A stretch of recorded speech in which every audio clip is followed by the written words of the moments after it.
Sex की इच्छा एक इंसान को किस हद तक लेकर जा सकती है, यही आज हम अपनी आंखों से देखने वाले हैं। मूवी की स्टार्ट में हम एक फेमस एक्ट्रेस एना को देखते हैं जो मर चुकी है और उसकी मौत एक पार्टी के दौरान हुई है। इसका मतलब एना अचानक ही मरी है। इसके बाद उसे एक मुर्दा घर में लाया गया है। इसके बाद उसी हॉस्पिटल में हम दो फ्रेंड को देखते हैं, जिसमें से एक का नाम युवान था और दूसरे का जेवी। ये दोनों अपने एक फ्रेंड पाओ से मिलने आए होते हैं। असल में ये तीनों दोस्त होते हैं और तीनों मिलकर एक पार्टी में जाने वाले थे, लेकिन पाओ की शिफ्ट खत्म होने में 1 घंटा बाकी था। वैसे पाओ इस हॉस्पिटल के मुर्दा घर में काम करता था। इसके बाद ये तीनों हॉस्पिटल के बाहर आते हैं और खूब शराब पीने लगते हैं और यहीं पर एना के बारे में बातें करना स्टार्ट करते हैं। युवान पाओ से कहता है, क्या एना की डेड बॉडी मैं और जेवी देख सकते हैं अब, क्योंकि ये बहुत रिस्की था, इसलिए पाओ मना कर देता है। साथ ही ऐसा करने से उसकी जॉब भी जा सकती थी। वैसे एना एक फेमस एक्ट्रेस होने के साथ साथ काफी खूबसूरत भी थी, इसीलिए युवान बार बार एना को देखने की जिद कर रहा था। अब इतनी जिद करने पर पाओ मान जाता है और जॉब खतरे में डालकर इन दोनों को एना को दिखाने के लिए ले आता है। बट इस मुर्दा घर में किसी भी बाहर के आदमी का आना मना था। अब पाओ एक डेड बॉडी के पास जाकर कहता है, मैं आपके सामने पेश करना चाहता हूँ एक फेमस एक्ट्रेस एना को। लेकिन जैसे ही पाओ उस डेड बॉडी पर से कपड़ा हटाता है तो वो तो एक बुरी औरत की डेड बॉडी थी, जिसे देखकर युवान और जेवी घबरा जाते हैं। दरअसल पाओ इन दोनों को डराना चाहता था। इसके बाद पाओ असली एना के पास आता है और चेहरे पर से कपड़ा हटा देता है और हम एना को देखते हैं। एना सच में बहुत खूबसूरत थी और उसकी खूबसूरती देखकर युवान उसे टच करना शुरू कर देता है। उसके बॉडी से कपड़ा और नीचे करने लगता है। उसे यकीन नहीं आ रहा था कि वो एक फेमस एक्ट्रेस की डेड बॉडी के पास खड़ा है। ये देखकर जीवी को काफी अजीब लगता है। उसके मुताबिक डेड बॉडी के साथ ऐसा करना अच्छी बात नहीं है और युवान अपने फ्रेंड को भी एना को टच करने के लिए कहता है और थोड़ी देर बाद युवान का फ्रेंड ऐसा ही करता है। लेकिन इसके बाद तो युवान सारी लिमिट ही क्रॉस कर देता है। वो कहता है कि मैं एना के साथ इंटीमेट होना चाहता हूँ अभी इसी जगह पर। ये सुनकर जेवी उसे ऐसा करने से मना करता है, लेकिन युवान तो जैसे एना के करीब सोकर ही मानने वाला था। युवान ऐसा इसीलिए करना चाहता था क्योंकि एना एक फेमस एक्ट्रेस थी जो कि बहुत ज्यादा खूबसूरत थी। फिर चाहे वो जिंदा हो या मरी हुई, उससे इसे क्या ही फर्क पड़ने वाला था। जिसके बाद पाओ बताता है कि मैं भी एक डेड बॉडी के साथ ऐसा पहले कर चुका हूँ और तुम चाहो तो एना के साथ सो सकते हो, लेकिन याद रहे तुम्हारे बाद मैं करूँगा। बस यहाँ पर एक जेवी ही था, सिर्फ उसे ही लग रहा था कि ये गलत है और हमें ऐसा नहीं करना चाहिए। अब क्योंकि वो अपने फ्रेंड के साथ था, इसलिए उसे अपने फ्रेंड की बात माननी पड़ती है। इसके बाद तीनों ड्रग्स लेते हैं। फिर पाओ और जेवी एक दूसरे रूम में आ जाते हैं और उधर युवान एना के क्लोज आता है। उसके बाद पाओ जाता है। पाओ भी एना के साथ करने लगता है, लेकिन तभी हम बड़ी हैरान करने वाली चीज देखते हैं और वो ये कि अचानक ही एना जिंदा हो जाती है। जब पाओ उसके साथ ये हरकत कर रहा था, उसकी आंखें खुल जाती है, मतलब वो दोबारा से जिंदा हो चुकी थी और अपने पूरे होश और हवास में थी। लेकिन पाओ को इस बात का पता नहीं चलता कि एना अब जिंदा हो गई है। वो अपनी भूख मिटा रहा था, लेकिन जब उसे इस बात का पता चलता है तो वो बहुत बुरी तरह डर जाता है और चिल्लाने लगता है। उसके चिल्लाने की आवाज सुनकर युवान और जेवी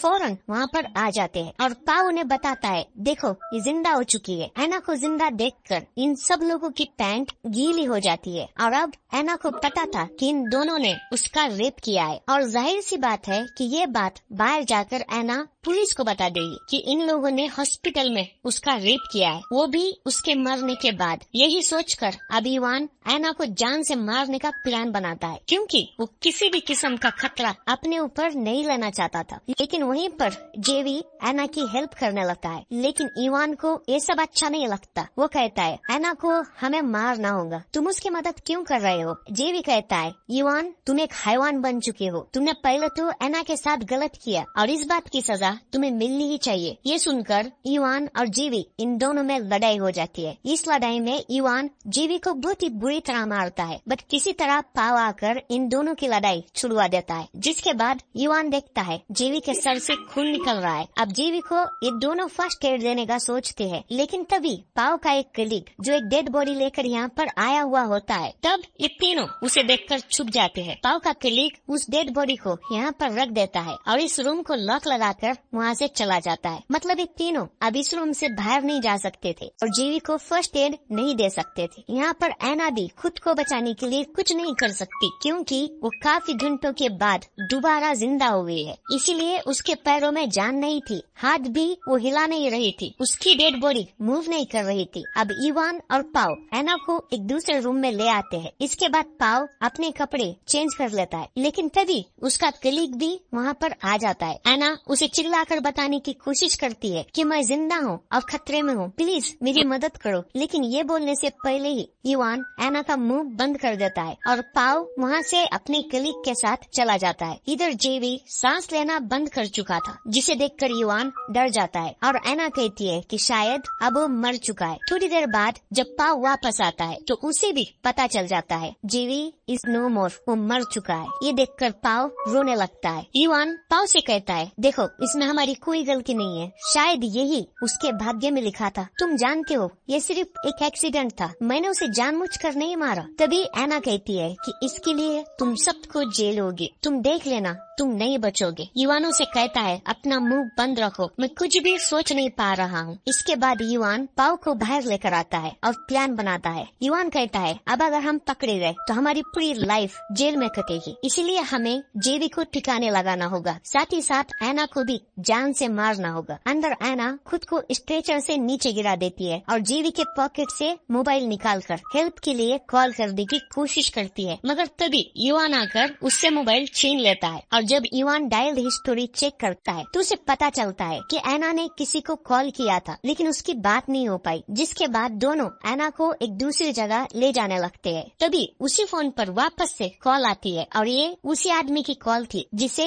ऐना ने कॉल किया था। असल में ऐना ने अपने फादर को कॉल किया था और जैसे ही इवान कॉल पिकअप करता है तो ऐना चिल्लाकर अपने फादर को बताने ही वाली होती है कि तभी पाओ उसका मुंह बंद कर देता है। इवान कहता है मुझे माफ कीजिए सर, बाय मिस्टेक कॉल लग गया था, आई एम एक्सट्रीमली सॉरी। फिर इवान ऐना को एक रूम में लाकर जोर से स्लैप करता है, जिस पर ऐना उससे कहती है कि तुम मेरे साथ गलत कर रहे हो, इसकी सजा तुम्हें जरूर मिलेगी। इवान चिल्लाकर ऐना को कहता है तुम ये मत बोलो कि थोड़ी देर पहले तक तुम एक डेड बॉडी थी और मैं तुम्हें दोबारा से डेड बॉडी बना दूंगा, तुम बस देखती जाओ। इसके बाद इवान कंटेनर लेने के लिए वहाँ से बाहर चला जाता है ताकि वो जेवी को उसमें डालकर कहीं पर ले जाकर उसे फेंक सके। इधर पाओ ऐना के हाथ पैर बांधने लगता है। ऐना पाओ से कहती है कि तुम्हें इवान का साथ देने की कोई जरूरत नहीं है, क्योंकि तुम्हारा कोई कसूर नहीं है, तुमने कुछ गलत नहीं किया है, तुम बिल्कुल सेफ हो, सब कुछ उसी ने किया है, वो एक जानवर है, उसी ने तुम्हारे फ्रेंड को मारा है। इस पर पाओ कहता है नहीं, वो बस एक इंसिडेंट था, वो ऐसा नहीं कर सकता, तुम प्लीज चुप हो जाओ। इस पर ऐना उससे कहती है कि नहीं ऐसा नहीं है, असल में जब तुम अपने कलीग के साथ बाहर गए थे तब इवान ने जेवी का गला घोट कर उसे मार दिया, मेरा यकीन करो मैंने ये सब देखा है। तभी पाओ भी अचानक से इस बारे में सोचने लगता है और थोड़ी देर बाद ऐना के मुंह पर टेप लगाकर उसका मुंह बंद कर देता है और वहाँ से चला जाता है। मौके का फायदा उठाकर ऐना रेंगती हुई उस रूम से बाहर आ जाती है और लिफ्ट की तरफ चली जाती है। इवान भी कंटेनर लेकर वापस आ जाता है, लेकिन इधर पाओ खून साफ करने में बिजी था। इवान वहाँ पर आकर पाओ को बताता है कि ऐना भाग चुकी है, तुमने उसे जाने कैसे दिया, और दोनों ऐना को ढूंढने लगते हैं। इधर ऐना रेंगती हुई लिफ्ट में आ चुकी थी, वो बस यहाँ से निकलने ही वाली थी कि तभी इवान वहाँ पर आकर अचानक से उसे पकड़ लेता है और वो ऐना को पकड़कर उसी रूम में वापस ले आता है। इसके बाद इवान पाओ से कहता है कि हमें ऐना की सांस वोट कर उसे मारना होगा और ऐसा तुम करोगे, ये लो कपड़ा और इसे मार दो अभी। लेकिन पाओ ऐसा नहीं करना चाहता था, इसलिए वो कपड़ा वापस इवान को दे देता है, बट इवान पाओ का हाथ पकड़कर ऐना की सांस घोट कर उसे मारने लगता है और ऐना एक बार फिर से मर जाती है। इसके बाद वो ऐना की डेड बॉडी को स्ट्रेचर पर रखते हैं और जीवी की डेड बॉडी को कंटेनर में डाल देते हैं और उस कंटेनर को लेकर वहाँ से इवान चला जाता है। इधर पाओ भी एना की डेड बॉडी को साफ करने लगता है। इवान जीवी को एक जगह पर फेंक कर वापस आ जाता है। पाओ एना को अच्छे से साफ कर एक जगह रख देता है, लेकिन जाने से पहले पाओ एक आखिरी बार एना के मुंह से कपड़ा हटाता है और वो देखता है कि एना अभी भी जिंदा है। तब पाओ एना को बताता है कि चुप रहना और शांत भी, किसी को कुछ पता नहीं चलेगा। लेकिन अब सवाल यहाँ पर ये था कि एना तो मर चुकी थी, तो फिर वो दोबारा जिंदा कैसे हो गई? असल में जब एना पाओ को ये कह रही थी कि सारा कसूर इवान का है, तुम्हारी इसमें कोई गलती नहीं है, तब इन दोनों ने यानी एना और पाओ ने प्लान बनाया था। प्लान के मुताबिक जब एना का दम घुटने वाला था तो उससे पहले उसने ऐसे रिएक्ट किया जैसे वो मर चुकी हो, और यहाँ पर उसने मरने की बहुत अच्छी एक्टिंग की थी और वो एक एक्ट्रेस भी थी। इस बीच इवान को इसका पता ही नहीं चला। इसके बाद इवान वापस आ जाता है और दोनों फ्रेंड वहाँ से जाने लगते हैं। लेकिन जाने से पहले इवान अपना वॉलेट चेक करता है जिसमें उसका आईडी कार्ड नहीं था। तब इवान अपना आईडी कार्ड लेने के लिए वापस उसी मुर्दा घर में जाने लगता है। पाओ उसे रोकने की बहुत कोशिश करता है, लेकिन वो रूम में आ ही जाता है जहाँ वो देखता है कि एना अभी भी जिंदा है